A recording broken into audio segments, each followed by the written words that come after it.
নমস্কার বন্ধুরা, কেমন আছো তোমরা? আর একটা ছোট ভিডিও নিয়ে চলে এসেছি, যেখানে আজকে তোমাদের আমি বলবো যে বাংলাদেশ ত্রিপুরা বর্ডারে কিন্তু দুজনের লাশ পড়ে গেছে। কি হয়েছে কি না হয়েছে তোমরা এই ভিডিওটা পুরো দেখো।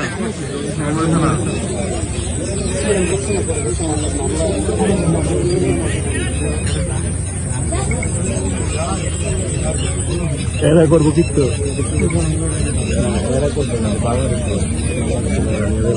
ইয়ার করে নিয়ে দেবো ওই যে দেখো করে নেবো। ভিডিওটা দেখেছো? এখানে হয়েছে এটা কি, বাংলাদেশ থেকে তোমার ত্রিপুরাতে স্মাগেল করার জন্য একজন 22 বছরের যুবক এবং একজন 40 বছরের মানুষ বাংলাদেশ থেকে ত্রিপুরাতে স্মাগেল করছিল। প্রথমে বিএসএফ ওয়ার্নিং দিয়েছিল, আর্টিকেলটা তোমরা দেখতে পাচ্ছ। প্রথমে বিএসএফ ওয়ার্নিং দিয়েছিল, কিন্তু তার সত্ত্বেও তারা শোনেনি। সেই ভারতবর্ষের ত্রিপুরা বর্ডারে আসার চেষ্টা করছিল। তার এগেনস্টে বিএসএফ কিন্তু ওয়ার্নিংয়ের দেওয়ার পর শট চালায়। এটা কেন হলো? মেন কথা দেখো, বাংলাদেশিরা যতই বলুক যে ভারত আমাদের নিয়ে কেন কথা বলছে, কিন্তু ওদের ভারতবর্ষে আসা ওদের স্বপ্ন, ঠিক আছে? আর ভারত থেকে চাল ডাল এগুলো স্মাগেল করে, ঠিক আছে? ভারতবর্ষ থেকে চাল ডাল স্মাগেল করে বাংলাদেশের গ্রুপগুলো। মেন বাংলা বর্ডারেও কিন্তু এগুলো হতে চলেছে, ঠিক আছে? বিএসএফ কিন্তু একটা অপারেশন লঞ্চ করবে এবং আমাদের যে ওয়েস্ট বেঙ্গল পুলিশ এবং ক্যালকাটা পুলিশ মিলে একটা অপারেশন লঞ্চ করবে। তো যে সমস্ত বাংলাদেশি ইললিগ্যাল ইমিগ্রেন্টস এখনো পর্যন্ত ভারতবর্ষে রয়েছে, তাদের উদ্দেশ্যে একটা কথা বলা, চুপচাপ নিজের দেশে ফিরে যাও। কারণ যখন অ্যাকশন শুরু হবে, কোনো পলিটিক্যাল পার্টি কিন্তু তোমাদের বাঁচাতে আসবে না, ঠিক আছে? কিন্তু যারা সনাতনী রয়েছে তাদের একটাই রিকোয়েস্ট, তারা সিএ এনআরসির জন্য যে কোনো লোকাল যে গভর্নমেন্ট অফিসগুলো আছে সেখানে এই কথা বলা স্টার্ট করতে পারো, বা বিজেপি গভর্নমেন্টের তোমার যে পার্টি অফিসগুলো রয়েছে সে পার্টি অফিসে গিয়েও কথা বলতে পারো। আর যারা দেশীয় মুসলিম যারা রয়েছে, রাষ্ট্রবাদী মুসলিম রয়েছে, তাদের কোনো ক্ষতি নেই, তাদের কোনো সমস্যা নেই, কারণ তারা তো দেশের মুসলিম।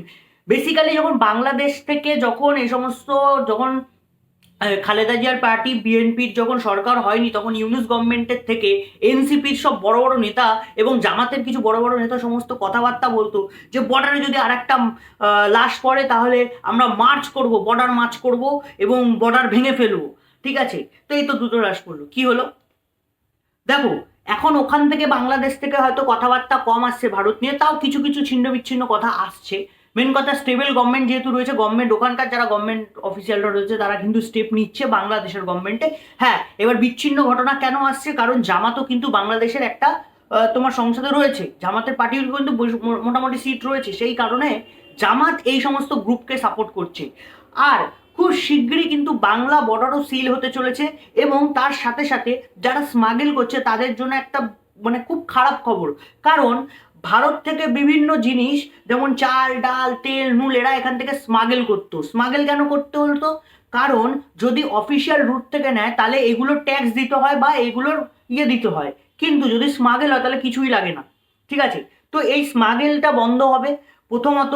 দ্বিতীয়ত, যে সমস্ত ইল্লিগাল ইমিগ্রেন্টসরা এখনো পর্যন্ত বাংলাদেশ থেকে ভাবছে যে আমরা ভারতে গিয়ে এইসব করব, ভারতে গিয়ে থাকবো, তাদের জন্য একটা অ্যাকশন, তাদের জন্য একটা অ্যাকশনের রিয়াকশন, কারণ তারা অ্যাকশন নিয়েছে, এবার রিয়াকশন হচ্ছে, ঠিক আছে?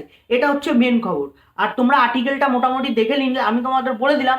তো একটাই উদ্দেশ্য বাংলাদেশিদের উদ্দেশ্যে, যে নিজেদের চরকায় তেল দাও, অন্যদের চরকায় তেল দিতে আসো না। তোমরা যে সমস্ত সুযোগ সুবিধা আগের গভর্নমেন্টে পেয়েছো আমাদের দেশে এসে, সেগুলো কিন্তু এখন আর পাবে না। আর সব থেকে বড় বিষয়, তোমরা এখানে থাকতেও পারবে না। যে সমস্ত ইল্লিগাল বাংলাদেশি রোহিঙ্গিয়া আর জঙ্গিগুলো রয়েছে তাদের উদ্দেশ্যে বলা, এখনো পর্যন্ত আমাদের রাজ্যে এবং আমাদের দেশের বিভিন্ন স্টেটে প্রচুর পরিমাণে বাংলাদেশি রয়েছে। এই ডেটাটা ন্যাশনাল ক্রাইম ব্যুরো, মানে আমাদের যে অফিসিয়াল যে ন্যাশনাল ক্রাইমের ডেটাটা থাকে, ডেটাগুলো রয়েছে, সেখান থেকে উঠে এসছে যে প্রায় 100টা যদি কোনো পুরো দেশের কথার কথা বলছি, 100টা যদি কেস হয় সেখানে 75% বাংলাদেশি, ঠিক আছে?